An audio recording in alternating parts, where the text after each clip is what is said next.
Bueno, yo la verdad es que tengo muy fácil hacer la introducción porque Luis ya me ha introducido, con lo cual casi no hace falta que os explique de qué voy a hablar. No, sí que os lo voy a explicar, y la verdad es que es un tema súper apasionante, es un tema que hay poco publicado, pero que yo creo que cada vez hay más sobre la participación de la nicotina en la aparición y el mantenimiento de la psicosis, sola o en combinación con el cannabis. Con lo cual yo creo que es un tema que todos tenemos que saber y os invito a profundizar en él en la medida que podáis. No sé si se me oye bien, ¿sí? Vale.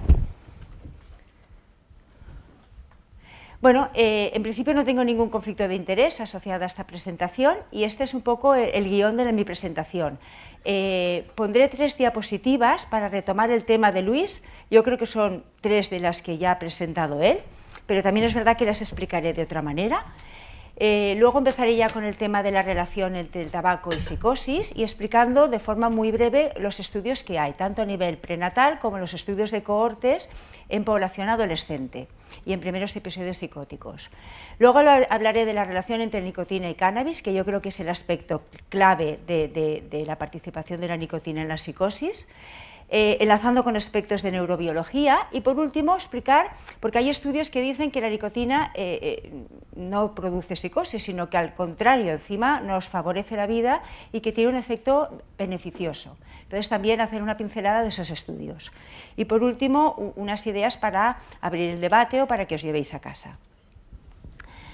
Bueno, está bien claro, y Luis lo ha explicado muy bien, la asociación que hay entre el consumo de cannabis y la aparición de sintomatología psicótica. En ese sentido ha habido cantidad de revisiones sistemáticas, estudios, etcétera, etcétera. Y un poco el mensaje de la asociación entre el cannabis y psicosis es que las autoridades sanitarias tienen que ser muy claros en esta asociación y decirlo un poco y publicarlo un poco a los 4 vientos, de que claramente el consumo de cannabis produce sintomatología psicótica. Pero la cosa no es tan fácil como esta relación de causalidad, sino que hay una serie de aspectos que ya ha comentado un poco Luis, de que yo creo que hay que profundizar todavía un poquito más, que es cuál es la magnitud de este efecto. ¿Es grande? ¿Es pequeño? ¿Aparece en todos los sujetos? Es decir, ¿hay poblaciones de más riesgo de que el cannabis produzca psicosis o no? Y la potencia de la marihuana o del cannabis, ¿en qué medida afecta? Ya ha comentado también Luis el tema de la legalización para fines médicos o recreativos del consumo de marihuana. Y a raíz de la legalización, tanto en diferentes estados de Estados Unidos como en diferentes países, bueno, pues han surgido varios artículos explicando qué ha pasado tras la legalización. Está claro, y así lo comentan estos artículos, que la legalización del consumo de marihuana ha contribuido a que haya un incremento del consumo de cannabis y, por tanto, de los trastornos por consumo de cannabis. Y que también es verdad que aunque la marihuana pueda tener algún efecto beneficioso, especialmente utilizada para fines médicos, las consecuencias sanitarias asociadas al consumo de cannabis no hay que despreciarlas, ¿vale? Y evidentemente hay que explicarlas, hay que analizarlas y hay que tomar alguna medida para contrarrestarlas. Esta también es una diapositiva que ha presentado Luis, pero a mí me gusta especialmente porque analiza la percepción del riesgo asociado al consumo de marihuana tras la legalización de la marihuana en algunos países o estados. Y para mí lo más importante, fijaros que esta es una tabla de percepción. Esta es una tabla de percepción de riesgo. Aquí está el riesgo percibido y donde se analizó en estudiantes de 14, de 16 y de 18 años. ¿Qué es una de las cosas importantes de este estudio? Que los estudiantes de 18 años ya a nivel basal tenían una percepción de riesgo asociado al consumo de marihuana muy inferior, como de la mitad, que los adolescentes más jóvenes, es decir, que ya partían con menor percepción de riesgo. Pero es que además, tras la legalización del consumo de marihuana, esta percepción de riesgo disminuye en todos los rangos de edad. ¿Qué indica todo esto? Bueno, evidentemente se sugiere que en los países que por razones diversas quieran legalizar el consumo de marihuana, tiene que haber unas políticas sanitarias de prevención dirigidas a la población adolescente para que no inicien el consumo de marihuana. Evidentemente, y esto es un artículo ya un poco antiguo, el cannabis, cada vez hay más estudios que dicen que por sí mismo no es suficiente ni necesario para que aparezca una psicosis. Está clara la relación entre el cannabis y psicosis, pero hay otra serie de factores. ¿Y qué factores hay? Pues hay factores de maduración cerebral, hay factores de imagen estructural del cerebro, hay factores genéticos, de vulnerabilidad genética, de las que ahora hablaré, y hay factores ambientales. Únicamente cuando hay una interacción entre el cannabis, el tema del cerebro, el tema genético y el tema de vulnerabilidad ambiental es cuando aparece la psicosis. ¿Y qué factores genéticos hay? Pues fijaros, en esta tabla hay el gen identificado con el alelo correspondiente, cuál es el factor de exposición ambiental y cuál es el outcome, que en este caso sería esquizofrenia o sintomatología psicótica. Y fijaros que, por ejemplo, en pacientes que tienen este alelo de este gen, que ahora yo no sé cuál es, ¿vale? Y que tienen una infección intraútero por citomegalovirus, hay una mayor predisposición a que aparezca una esquizofrenia. ¿Qué pasa? Que pacientes que tienen el gen de BDNF o el gen de la COMT o este otro gen, este alelo correspondiente, y que tienen además la exposición de un trauma infantil, de un abuso infantil, tienen más predisposición a tener síntomas psicóticos. Y pacientes que tienen estos genes con estos alelos y tienen una exposición al uso de cannabis, tienen mayor predisposición a tener sintomatología psicótica. Y además se ha identificado un gen, un alelo de un gen, en el cual hay una interacción entre el factor de vulnerabilidad sería el consumo de cannabis y el abuso infantil, y que tienen todavía más predisposición a tener sintomatología psicótica. Esto es en lo que hace referente al factor genético. Pero ¿qué pasa con la parte de vulnerabilidad y de factores ambientales? Pues fijaros, aquí hay una lista de todos los factores ambientales, de los que se han estudiado más profundamente, y cómo afectan a nivel del desarrollo de la vida, en periodos prenatales, perinatales, de la infancia y de la adolescencia. Y fijaros, por ejemplo, que en el periodo prenatal, y también con el nivel de evidencia de cada uno de los factores. Fijaros, por ejemplo, que a nivel prenatal hay un factor muy importante que es la infección por Toxoplasma gondii. Pero también hay otros factores relacionados con la madre, por ejemplo, infecciones en la madre, la anemia en la madre, la nutrición materna, que influyen con mayor o menor grado de evidencia en la aparición de la sintomatología psicótica. ¿Qué pasa a nivel perinatal? Pues cada vez está tomando más importancia el estado de la vitamina D. Y también, como otros ya conocidos, que pueden ser las complicaciones obstétricas o la estación del año en la cual el paciente nace. ¿Qué pasa en la etapa infantil? Pues, por ejemplo, ya es muy conocido el tema del maltrato infantil y cómo influye en la aparición de la psicosis. Y en la adolescencia, los dos factores que se han identificado y que además tienen un grado de evidencia muy elevado son el consumo de cannabis y el consumo de tabaco. Todo esto nos hace replantear lo que dice esta editorial. ¿Qué dice? Pues que ya ha llegado el momento de tomar el tabaco en serio de una vez y que no es un tema únicamente de si produce o no produce enfermedades cardiovasculares, sino que se considera que es un factor de riesgo para la psicosis. Y fijaros lo que dice aquí, que la automedicación no puede explicar por sí misma esta asociación. ¿Qué quiere decir? Pues es que hasta ahora se había planteado que primero aparecía la psicosis y luego, como consecuencia de la automedicación o para disminuir los síntomas extrapiramidales o de efectos secundarios de la medicación, el paciente fumaba. Bueno, pues parece ser que hay evidencia de que es al revés, que primero aparece el tabaco y posteriormente aparece la psicosis. ¿Y de dónde sale esta evidencia? Pues fijaros, hay estudios prenatales, es decir, antes de que el niño viva y antes de que se desarrolle y antes de que aparezca el consumo de cannabis, en los cuales se indica que niveles de cotinina elevados en la madre, ya sabéis que esto es un metabolito de la nicotina, niveles de cotinina elevados en la madre se asocian a un riesgo muy elevado de psicosis en su hijo, una vez tenga la adolescencia.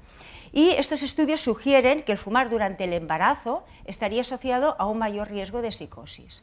¿Cuál sería entonces lo que nos sugiere esta conclusión? Pues que evidentemente cualquier campaña de prevención dirigida a disminuir el tabaco en la madre durante el embarazo podría disminuir la aparición futura de una psicosis en el niño. Eso es también otro estudio en ese sentido, y fijaros que aquí dice que si comparamos las madres que fuman durante el embarazo con las madres que no fuman, hay una mayor asociación, una mayor frecuencia de psicosis en los niños. Pero que, por ejemplo, el que el padre fume o no fume durante el embarazo de su hijo no tiene ninguna influencia, y que la madre fume o no fume en el periodo posparto tampoco tiene ninguna influencia en el hijo. Es decir, es lo que sucede durante el embarazo. A diferencia de un estudio que ha comentado Luis, en este estudio el consumo de cannabis materno durante el embarazo no se asoció a síntomas psicóticos. Ese es un estudio del 2009, yo creo que el que ha presentado Luis es muy reciente. Habría que ver un poquito a nivel metodológico porque hay esta discrepancia. ¿Y qué pasa con el alcohol? Pues el consumo de alcohol durante la gestación sí que se asocia a una aparición de síntomas psicóticos, pero únicamente cuando evidentemente es un consumo de alcohol muy elevado, más de 21 unidades a la semana, que corresponde más o menos a unas 3 unidades al día. ¿Y todo esto qué es lo que sugiere? Pues que hay algunos factores de riesgo de psicosis que ya aparecen durante la gestación. Si dejamos ya la gestación, ya con lo que he explicado, este es un estudio de cohortes de más de 1 millón de mujeres seguidas de los 27 a los 46 años, fijaros que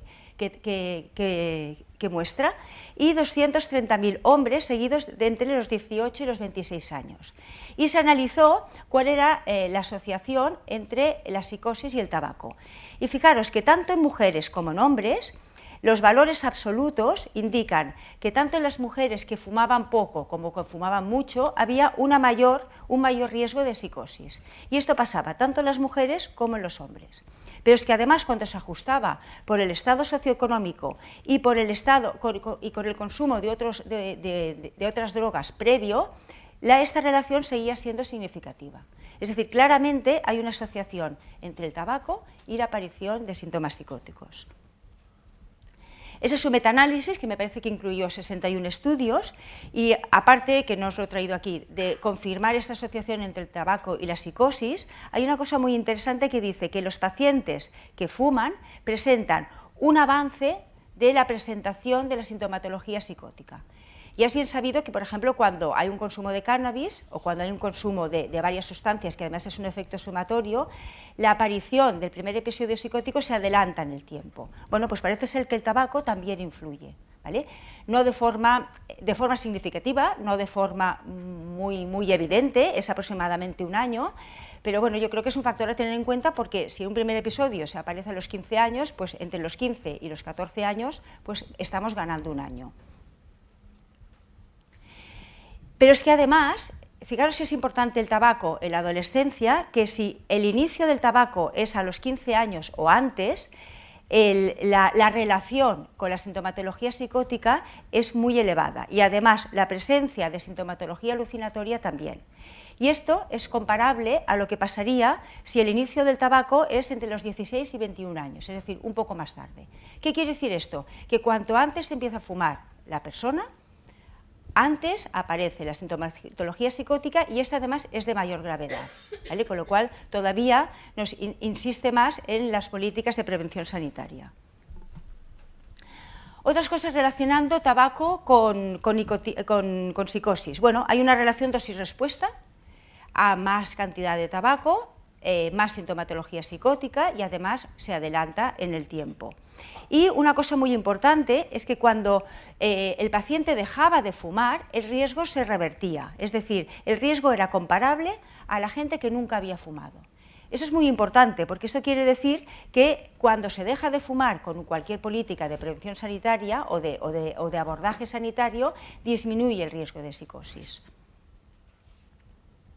Ese es un estudio en primeros episodios, que me parece que había más de, aquí no lo pone, más de 1000 pacientes con un primer episodio psicótico, y claramente es para insistir en el tema de la asociación entre el tabaco y la presencia de psicosis en un primer episodio. ¿Por qué os he traído aquí este estudio? Pues porque fijaros que la asociación es de un odds ratio de 6, pero cuando las medidas de cómo se mide el consumo de tabaco y cómo se mide la psicosis son medidas sistemáticas, este riesgo es mayor que cuando las medidas no son sistemáticas. ¿Qué quiere decir esto? Que en muchos estudios no hay resultados, no son los mismos resultados entre un estudio y otro, no concuerdan. ¿Vale? Y yo creo que muchas veces es un tema metodológico de cómo estamos midiendo los consumos. Esto pasa también con el cannabis, con la cocaína, con el alcohol o con lo que sea. ¿Vale?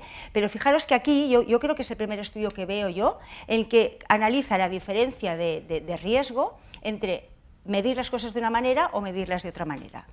Y también otra cosa curiosa es que fijaros las diferencias que hay tan abismales entre países. ¿Vale? El riesgo es de un 12 en estudios realizados en América del Norte, pero es que en estudios realizados en Inglaterra es de casi un 2, es decir, 6 veces más. ¿Vale?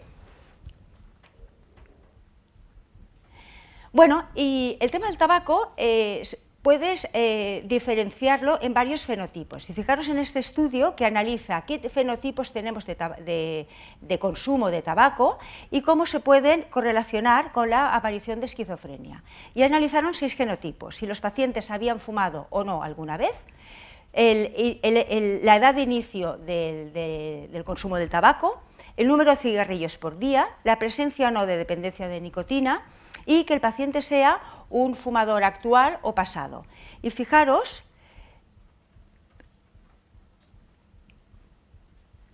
bueno, ahora esto no va, así. Y fijaros que lo que está más relacionado con la aparición de la esquizofrenia es que los pacientes hayan fumado o no en algún momento de su vida y la presencia de dependencia de nicotina. Lo que he comentado antes de la edad de inicio del tabaco, fijaros que es bastante significativo, pero en este estudio no salió. ¿Vale? ¿Qué pasa también en estudios de primeros episodios? Bueno, hay una clara relación entre el consumo de tabaco y la psicopatología.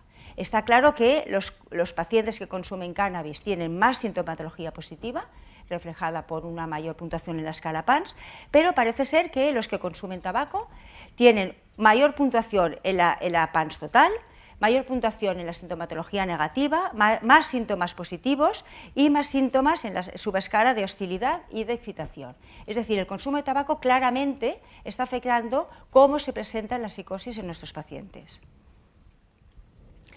¿Cuál es la relación entre el tabaco y el cannabis? Fijaros, en esta gráfica claramente explica cuál es la relación entre el tabaco y el cannabis. Aquí indica que el número de días con tabaco y el número de años en los cuales has estado consumiendo tabaco predice de forma significativa el hecho de que aparezca una dependencia de cannabis. Y además, tanto los días con tabaco como los años con tabaco, media el paso del número de días consumiendo cannabis a que se establezca una dependencia de cannabis. ¿Qué quiere decir esto? Que evidentemente tabaco y cannabis están muy relacionados. Y ha llegado un momento que yo creo que hay que diferenciar qué es lo que produce qué, en qué medida produce qué interacción tienen entre ambos respecto a la aparición de la sintomatología psicótica.